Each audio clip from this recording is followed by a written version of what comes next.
नमस्कार दोस्तों, जय श्री कृष्णा, जय श्री राधे। दोस्तों कैसे हैं आप सभी? आई होप कि आप सब अच्छे होंगे।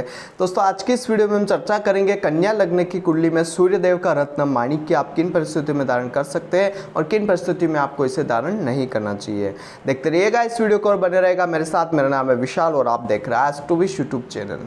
सब्सक्राइब कीजिए एस्ट्रोविश यूट्यूब चैनल को और बेल आइकन को प्रेस कीजिए जिससे कि मेरे द्वारा अपलोड की हुई सारी यूट्यूब वीडियोस का नोटिफिकेशन आपको मिलता रहे। आप देख रहे हैं world's number 1 free astrology service Astrowish YouTube channel.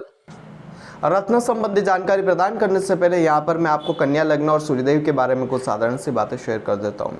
कन्या लग्न के स्वामी जो होते हैं वो होते हैं बुधदेव। बुधदेव जो है इस कुंडली के स्वामी होते हैं और साथ ही कन्या लग्न जो होता है वो द्विस्वभाव और पृथ्वी तत्व वाला लग्न होता है। और कन्या लग्न की कुंडली में बुधदेव ने सूर्यदेव को क्या प्रदान किया? 12वें घर का स्वामित्व प्रदान किया। 12वां घर व्यय स्थान होता है, खर्चों का होता है, विदेश की यात्राओं का होता है। 12वां घर जो होता है हानि का होता है। किसी भी चीज से अगर कोई 12वां घर आ जाता है तो वो उसके लिए हानि करने वाला होता है, एक्सपेंसेस बढ़ाने वाला होता है। तो यहाँ पर ये 12वें घर का जो स्वामी है वो अलग अलग भाव में क्या प्रभाव देगा, लेकिन उससे पहले आपको मैं सूर्यदेव से रिलेटेड कुछ साधारण सी बातें शेयर कर देता हूँ। सूर्यदेव की उच्च राशि जो होती है वो मेष राशि होती है। सूर्यदेव की नीच राशि जो वो तुला राशि होती है। कुंडली के जिस किसी भी घर में सूर्यदेव होते हैं वहां से जस्ट सामने वाले घर को प्रभावित करते हैं। दशम स्थान में कुंडली के सूर्यदेव दिशा बली होते हैं। ये कुछ बातें मैंने सूर्यदेव से रिलेटेड बताई। और यहाँ पर एक चीज का ध्यान रखिएगा, सूर्यदेव राजनीति के कारक होते हैं, सूर्यदेव सरकार का कारक करते हैं, सूर्यदेव राजा के कारक होते हैं, सूर्यदेव गेहूं के ऊपर अपना प्रतिनिधित्व रखते हैं और सूर्यदेव सोने और तांबे के ऊपर अपना प्रतिनिधित्व रखते हैं। सूर्यदेव लीडरशिप का प्रतिनिधित्व रखते हैं। और सूर्य का अगर आपकी कुंडली में अच्छा है और पावरफुल स्थिति में है तो आपको जो है मान सम्मान की स्थितियां बहुत अच्छी प्रदान करते हैं। समाज में मान प्रतिष्ठा सूर्य प्रदान करते हैं। ये कुछ बातें मैंने सूर्यदेव और कन्या लग्न के बारे में आपको बताई। कुंडली आपके सामने ड्रॉ हो चुकी है, आप देख सकते हैं। लेकिन कुंडली से आप सभी से एक चीज कहना चाहूंगा, किसी भी रत्न को धारण करने से पहले आपको अपनी कुंडली का विश्लेषण अवश्य करवाना चाहिए, क्योंकि कोई भी रत्न धारण करने से पहले उसकी डिग्री वाइज कैपेबिलिटी, उसकी अवस्था, उसकी षड्बल में स्थिति क्या है, दृष्टि संबंध क्या है, युति संबंध क्या है, नक्षत्र संबंध, जिस प्रयोजन से आप उस रत्न को धारण कर, जैसे विवाह के लिए आपको धारण करना है लेकिन D9 चार्ट में वो प्रोमिस ही नहीं कर रहा है वो रत्न की वो आपको शादी कराएगा, तो यहाँ पर वो रत्न आपको फायदा नहीं दे सकता। तो इस तरीके से उन सभी स्थितियों का हमें जो है एनालिसिस करके आपको कोई भी रत्न हम प्रदान करते हैं तो इस चीज का आपको ध्यान रखना है कि बिना कुंडली विश्लेषण करवाए कोई भी रत्न आप धारण नहीं करें। और आप अपनी कुंडली का विश्लेषण हमसे करवाना चाहते हैं तो नीचे स्क्रीन पर मेरे कॉन्टैक्ट नंबर है, आप उस पर कॉन्टैक्ट कर अपनी कुंडली का विश्लेषण करवा सकते हो। और साथ ही आपकी नौकरी कब लगेगी, आपको नौकरी में पदोन्नति कब मिलेगी, व्यापार कब अच्छे से चलेगा, कौन सा व्यापार सूटेबल रहेगा, कब आपकी शादी होगी, कब संतान प्राप्तियां होगी, कब मकान की प्राप्ति होगी, कब वाहन सुख का प्राप्त होगा, आपको कब कर्ज से मुक्ति मिलेगी, कब लव मैरिज होगी या अरेंज मैरिज होगी,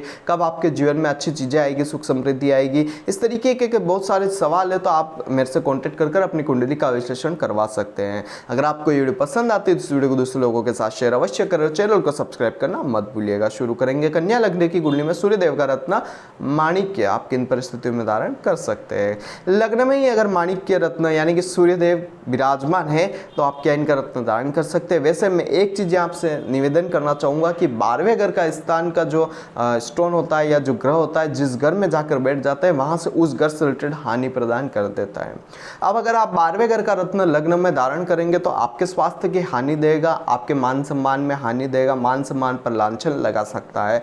यहाँ पर आप इनका रत्न धारण नहीं करें, आपके लिए अच्छा रहेगा। यहाँ पर आप इनके व्रत करें, दान करें, आपके लिए अच्छा रहेगा। सूर्योदय के समय अर्घ देवे जल से आपके लिए अच्छी चीजें रहेगी।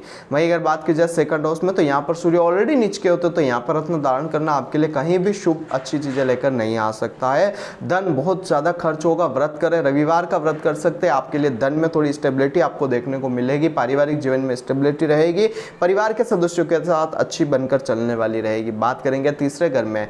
तीसरे घर में सूर्य का रत्न धारण नहीं करना चाहिए। यहाँ पर पराक्रम घर में सूर्य आकर आपके अचानक से पराक्रम की वृद्धि कर देते हो और अगर रत्न धारण कर देते हो तो आपकी मेहनत बढ़ जाएगी लेकिन रिजल्ट आपको न्यूनतमता में प्राप्त होंगे, ये भी आप ध्यान रखिएगा। चतुर्थ स्थान की बात की जाए तो माता के लिए हानि दे देंगे, लेकिन विदेश में अगर आप कोई तरक्की करना चाहते हैं तो विदेश में आपको आपको फायदे अच्छे से दे सकते हैं यहाँ पर सूर्यदेव का रत्न। लेकिन मैं यहाँ पर धारण करने के लिए नहीं कहूँगा, आप इनका मेटल यूज कर लीजिएगा, तांबे की कोई रिंग पहन लीजिए, आपके लिए अच्छा रहेगा। अगर बात की जाए पंचम स्थान में, तो मकर राशि में आपको यहाँ पर धारण नहीं करना चाहिए। लेकिन सूर्य एक नैसर्गिकता में आपको पुत्र संतान की प्राप्तियां तो कर देंगे, लेकिन पेट संबंधी रोग आपको छोटे मोटे देते रहेंगे। और यहाँ पर एक चीज का ध्यान रखिएगा, लव लाइफ से आपको नुकसान होगा और आपकी एजुकेशन आपके कोई काम आने वाली नहीं होगी। लेकिन अगर आपका पंचम स्थान शनि जो है वो कहीं अच्छी स्थिति में हो गया, तो विदेश में आपको अच्छी नौकरी भी यहाँ पर सूर्यदेव की स्थितियां प्रदान कर सकती है, आपके नॉलेज के कारण। ये चीज ध्यान रखिए। छठे घर में अगर बात की जाए, तो यहाँ पर अगर बुध की अच्छी स्थिति हो जाती है और नौकरी प्राप्ति कर आप विदेश में नौकरी करना चाहते हैं, विदेश में कोई आप अच्छा काम करना चाहते हैं, तो वहां पर सूर्यदेव की स्थितियां फायदे प्रदान कर सकती है। यहाँ पर आप बुध की अच्छी स्थिति, निश्चिता भंग यानी विपरीत राज्यों की स्थिति देखकर आप इनका रत्न धारण कर सकते हैं। विपरीत राज्यों में लग्नेश बली हो और 6, 8, 12 का ग्रह 6, 8, 12 में विराजमान हो, तब आप इनका रत्न धारण करके अच्छी फायदे प्राप्त कर सकते हो। तो यहाँ पर यह स्थिति अगर निर्मित हो जाती है तो आप धारण करें, अच्छा रहेगा। यहाँ पर आप अगर इनका रत्न धारण करते हो तो विदेश में फायदे अच्छे से प्राप्त करवा सकता है ये।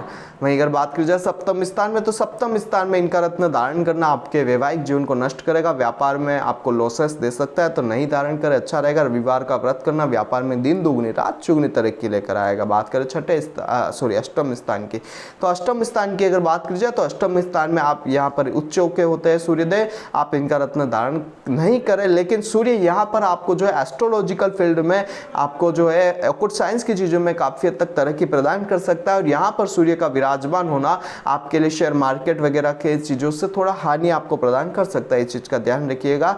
यहाँ पर कुछ प्रकार से सूर्य यहाँ पर विराजमान होकर दुर्घटना प्रदान करेंगे और वहां से आपकी आयु की हानि आपको प्रदान कर सकते हैं, आयु पर कहीं ना कहीं क्वेश्चन मार्क लगा हुआ रह सकता है। बात करें भाग्य स्थान की, तो यहाँ पर भी आप इनका रत्न धारण नहीं करेंगे, आपके लिए नुकसानदायक चीजें रह सकती है।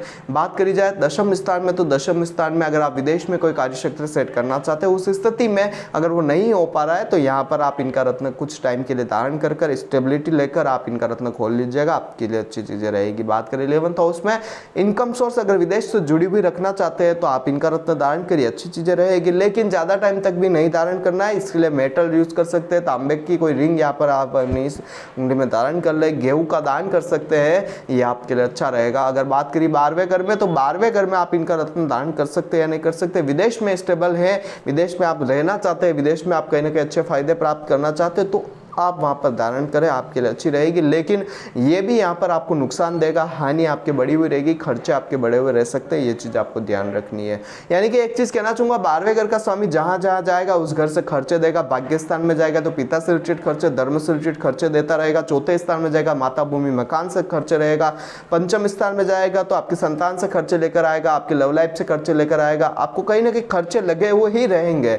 अगर तीसरे स्थान में जाएगा तो वहां पर छोटे भाई बहनों से खर्चे लगाएगा। अगर 11वें स्थान में जाएगा तो बड़े भाई बहनों से खर्चे लेकर आएगा। धन भाव में जाकर नीच का हुआ है तो पैसा टिकेगा नहीं, जो आएगा वो खर्च हो जाएगा। आप कितना भी कोशिश कर लेंगे, कितना भी आप मशक्कत करके पैसा बचाने की कोशिश करेंगे, लेकिन वो रुकेगा ही नहीं, कहीं ना कहीं खत्म हो जाएगा। इस तरीके की चीजें 12वें स्थान का स्वामी देगा।